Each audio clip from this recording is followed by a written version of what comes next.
फतेहपुर का अबू नगर इन दिनों एक विवादित धार्मिक स्थल को लेकर प्रदेश की सियासत और प्रशासनिक हलकों में चर्चा का केंद्र बना हुआ है। सरकारी रिकॉर्ड में ये ढांचा मकबरा दर्ज है, लेकिन कई हिंदू संगठनों का दावा है कि असल में एक प्राचीन मंदिर है जहां पहले भगवान शिव और श्री कृष्ण की पूजा होती थी। संगठनों का कहना है कि ये स्थान उनकी आस्था का प्रतीक है और इसे मुस्लिम मकबरे के रूप में दर्ज करना इतिहास के साथ अन्याय है। प्रशासन ने पहले ही इस स्थान पर किसी भी तरह के धार्मिक अनुष्ठान पर रोक लगा दी थी, लेकिन हिंदू संगठनों ने 11 अगस्त को विशेष पूजा का ऐलान कर दिया है। बता दें कि सुबह से ही इलाके में भगवा झंडे और बैनर लिए कार्यकर्ता इकट्ठा होने लगे, जिन पर मकबरा नहीं मंदिर है जैसे नारे लिखे थे। भीड़ में शामिल लोग पुरातात्विक सर्वेक्षण की मांग भी कर रहे थे ताकि असली इतिहास सामने आए। कुछ स्थानीय निवासियों ने दावा किया कि उनके बुजुर्ग बताते आए हैं कि यहाँ पहले मंदिर था जिसे समय के साथ मकबरे के रूप में प्रस्तुत किया गया।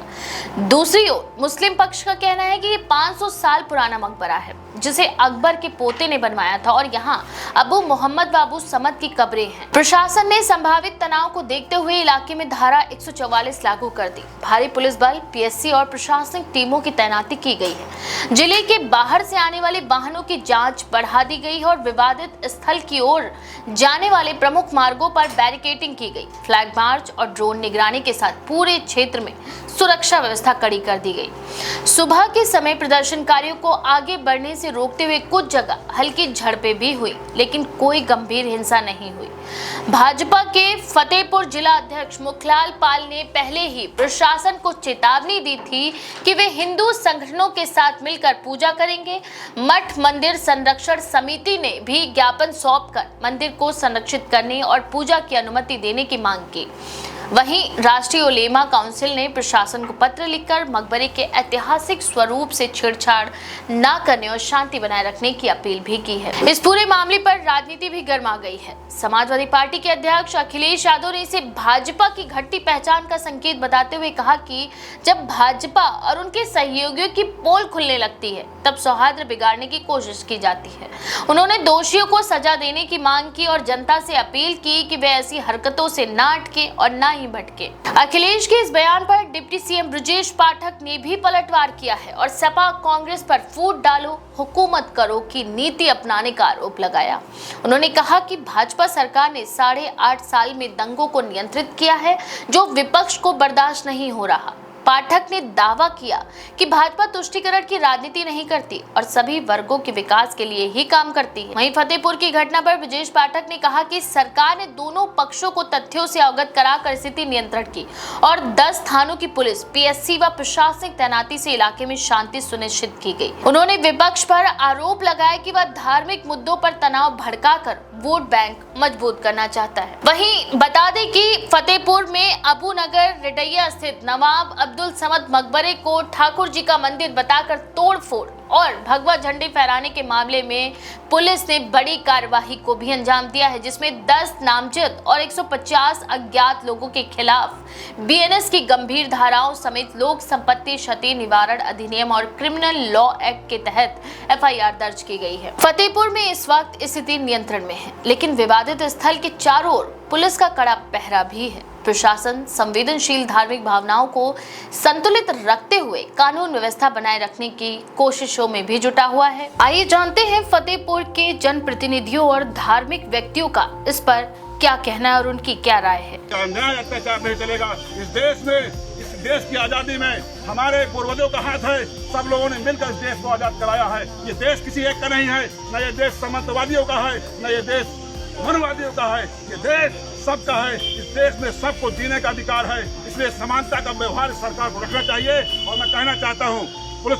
नमस्कार भाइयों एवं बहनों, मैं जय कुमार सिंह जय की विधायक बिंदकी फतेहपुर आज अपने फतेहपुर शहर में एक विवादित धार्मिक स्थल पर जो विवाद हुआ है उसको लेकर के मेरा आप सभी से अनुरोध है, निवेदन है कि आप सभी लोग सौहार्द वातावरण बनाए रखें।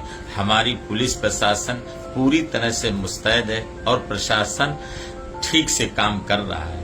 आप किसी भी अफवाह या किसी भी फर्जी व्हाट्सएप कॉल या व्हाट्सएप में वीडियोज में न जाएं।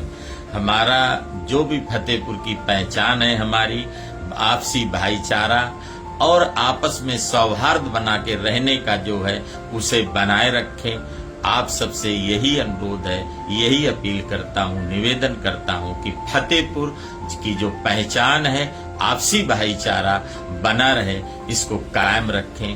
धन्यवाद। मित्रों राम राम।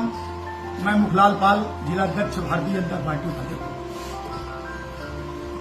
मैं अपने सभी सनातनी भाई से, कार्यकर्ता बंधुओं से और सभी संगठनों से एक निवेदन करना चाहता हूं कि किसी के बहकावे में ना आए। कुछ शरारती तत्व हैं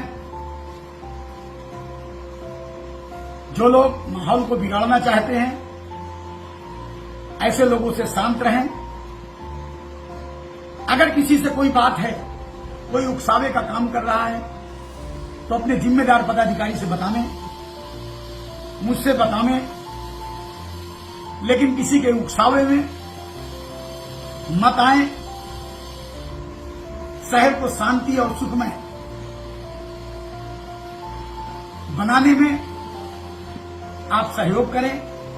अपने आसपास की कोई बातों से, कोई ऐसे वीडियो डाल रहा है, उनमें किसी प्रकार का कोई ऐसे कमेंट न करें कि जैसे आपसी भाईचारा का सौहार्द बिगड़े। मैं पुनः आप सबसे निवेदन करूंगा, सभी संगठनों से निवेदन करूंगा। फतेहपुर में जिस तरह से एक मकबरे को, दरगाहों को जिस तरह से तोड़ा जा रहा है और हाथ में झंडा लेकर के जो कट्टरपंथी लोग हैं नारा लगाते हुए इस तरह की जो हरकतें देश में बार बार हो रही है और उसके ऊपर सरकार का कोई अंकुश नहीं और सरकार का पीछे से सपोर्ट है, पुलिस का सपोर्ट है, कोई कार्रवाई नहीं। मतलब मुसलमानों के लिए जमीन तंग की जा रही है। कोई संविधान नहीं, कोई कानून नहीं। एक बाबरी मस्जिद के लिए इतना बड़ा संघर्ष चला, अब तो रोज एक मस्जिद को कहीं न कहीं तोड़ा जा रहा है। मैं समझता हूं कि हमें सर जोड़ के बैठने की जरूरत है कि ये देश मनमानी गुंडागर्दी से चलेगा। कट्टरपंथी लोग अपनी मनमानी जो चाहे करेंगे, या संविधान की भी कोई हैसियत है, कोई अहमियत है। मैं तमाम सेकुलर लोगों से कहना चाहता हूं कि रोज ये हो रहा है, इस पर कुछ तय कीजिए। ऐसी भ्रष्टाचार, ऐसी सांप्रदायिक सरकार को सत्ता में रहने का कोई हक नहीं है। जब एक बार ये तय हो गया 92 में कि 1947 में जो भी इबादत गायें जिसकी जिस हैसियत में थी वैसी रहेंगी, उसके बाद भी होता जा रहा है। मैं निंदा करता हूं ऐसी सरकारों की। मैं शहर काजी अब्दुल्ला शहीदुल इस्लाम, क्योंकि शुरू से आश्वासन दिया था हमको प्रशासन ने, इसलिए हम उसी पर कायम हैं। आप लोगों से अमन चैन रखने के लिए कोशिश करते हैं। आप लोग अमन चैन बरकरार रखिए। जो कार्रवाई इन लोगों ने की है, जबरदस्ती तोड़फोड़ की है, उसके लिए प्रशासन खुद अपना कार्रवाई करेगा, करता रहेगा। अमन चैन बरकरार रखिए। शहर का अमन चैन खराब करने की वजह से ये सब होटन किया जा रहा है। ठीक। नमस्कार साथियों, मैं विकास गुप्ता, विधायक आयासा फतेहपुर। आज अपने फतेहपुर शहर में एक विवादित धार्मिक स्थल को लेकर कुछ अप्रिय घटना हुई है। इस मामले पर जिले के पुलिस प्रशासन पूरी तरह से सक्रिय है और शांति व्यवस्था बनाए रखने के लिए आवश्यक कार्रवाई कर रही है। आप सभी से अनुरोध है कि कानून और व्यवस्था में सहयोग करें, अफवाहों पर ध्यान न दें और किसी भी प्रकार की हिंसा या विवाद में सहभागी न बने। कृपया सोशल मीडिया पर फैलाई जा रही भ्रामक सूचनाओं से बचें और सही जानकारी के लिए केवल प्रशासन के अधिकारियों स्रोतों पर भरोसा करें। फतेहपुर जनपद के आयासा विधानसभा विधायक होने के नाते मैं आश्वस्त करता हूं कि पुलिस और प्रशासन इस मामले को संवेदनशीलता से सुलझा रही है। आइए हम सब मिलकर अपने फतेहपुर को शांति, सौहार्द और विकास की राह पर आगे ले जाएं। सोशल मीडिया पर वायरल हो रही इन सामग्रियों और नेताओं के तीखे बयानों से संकेत मिलते हैं कि ये विवाद जल्दी थमने वाला नहीं है। आने वाले दिनों में ये मुद्दा प्रदेश की राजनीति में और गहराई तक उतर सकता है, जिससे न केवल स्थानीय बल्कि राज्य स्तरीय माहौल पर भी असर पड़ सकता है। इस बारे में आपका क्या विचार है? अपनी राय कमेंट में जरूर लिखें। ऐसी और भी खबरों के लिए देखते रहें द पेज 90।